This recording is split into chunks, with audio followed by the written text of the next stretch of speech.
Welcome to the Home Review. My name is Ethan. I'm your host, and today we're doing the font skeletons. Disclaimer: this is an April Fool's race, so getting straight into it. Font skeletons look for the most part like ordinary skeletons. The only main difference are their glowing eyes and their ability to walk and talk. Well, some other skeletons do that as well. Font skeletons don't speak, but their jaws simply move while a speech bubble forms above them with the words they want to say. One other trait of the font skeleton is in fact their faces. They're stiff bone, so their mouths are stuck with permanent grins. As if you don't know what I'm talking about, we're talking about Undertale, Sans Papyrus.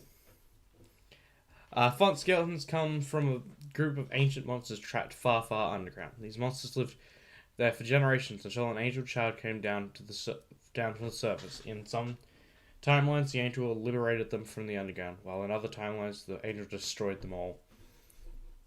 The unusual part of it is that some font skeletons are actually able to remember some of these alternate timelines, whichever one they only exist in. In the timelines where the angel destroyed them all, it is told that one font skeleton mounted a powerful resistance against the angel, and was almost able to stop it, but he, like the others, eventually fell. In the timelines where the angel liberated the monsters, more and more font skeletons appeared, showing their heart's desire, whether it is to become a world-renowned scientist or to sit on the couch and eat chips all day. Font skeletons are just as diverse in their actions as the surface races are. Society. Most font skeletons never meet each other, so the definition of society is rather loose. However, font skeletons usually get along quite well with others and tend to fit into communities. Sans and Papyrus live in the monster town of Snowdin, where they work as sentries. In the timelines where the font skeletons made it to the surface, they, like most of the other monsters, live in harmony with the other surface races. When you get into font names, because you just look up a fucking font, guys. It's not hard. Let's get to the bulk of this episode.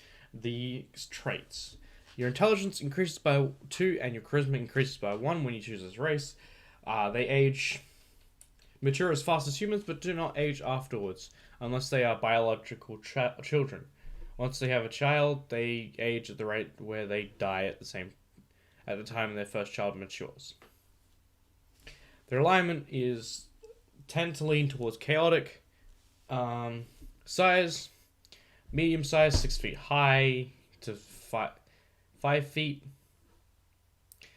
Speed, they have a base walking speed of 30. Let's get into the abilities. They have font speakers, save sensitivity, bone magic, Gaster Blaster for their abilities. Let's get into font speakers.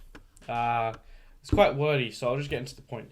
Because of the whole thing about the speech bubbles, it's just essentially saying that you can speak in whatever script you want with whatever font you want. Well, that you know anyway. Save sensitivity. Essentially is just lucky. So there's not much to talk about there. Bone magic, however, you get innate you get innate magic. There's 2 moves that you can do, which is Bone Bullet and Swarm of Bones. Bone Bullet, make a ranged spell attack at the target you see within 60 feet of you. The attack deals 1d8 bludgeoning damage. Damage increases to 2d8 at 5th level, 3d8 at 10th level, and 4d8 at 17th level. Your spell attack modifier is equal to your intelligence modifier plus proficiency. Okay. I think upgrading any higher than 2d8s is just overkill, so just get rid of, I think, yeah, the easy way to balance it is just to stop it from going higher than 2d8s, and that should be alright. Swarm of Bones, make a 30 feet by 5 feet line, a 20 A 20-foot cone or a 10-foot radius attack in a spot you can see within 30 feet of you. When you use this effect, each creature in the area must make a Dex saving throw. The DC is 8 plus your intelligence plus proficiency. A creature takes 1d6 on a failed save and half as much on a successful one. The damage increases to 2d6 at 5th level, 3d6 at 11th level, and 4d6 at 17th level. This one, unlike the other one where it goes up by d8s, this one's actually pretty fine because it's a max damage of, I don't remember my math, 28. Ooh. Maybe I could keep Bone Bullet at 3d8. Anyway, I'll leave that one up to you DMs out there. A little extra segment when you use Bone Magic. When you use this trait, roll 1d4. If you roll a 4, some of the bones in the attack glow light blue, and the targeted creature takes half damage if they failed the saving throw, or full damage if they succeeded on it. Ah, yes. Essentially, it's the whole, like, reverse thing. Now, Gaster Blaster summons a phantasmic skull that blasts a ray of energy at one target you see within 60 feet of you. The creature must make a dexterity saving throw. The DC for the saving throw is equal to 8 plus your intelligence plus proficiency, or take 1d8 force damage. The damage increases over time. I'd give it the same treatment as I did the Bone Bullet in Bone Magic. Is by have it either 2d8 or 3d8 by your disclosure, by the DM's discretion. Sorry. Languages. You can speak, read, and write. Speak in quotation marks, by the way. Common and one other of your choice.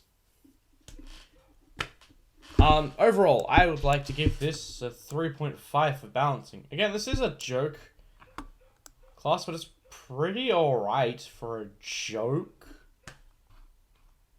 I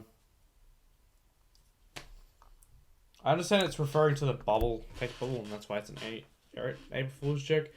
But you could get away with it. So, I don't know. I'm going to keep it at 3.5 out of 5 for this episode. Yeah. Next week, hopefully, I'll be doing another class again. We will be doing classless. If I can get my friend to join us for that one. Anyway, that's all for now. I know these races are really quick, but they're easy to do and easy to source. So goodbye for now.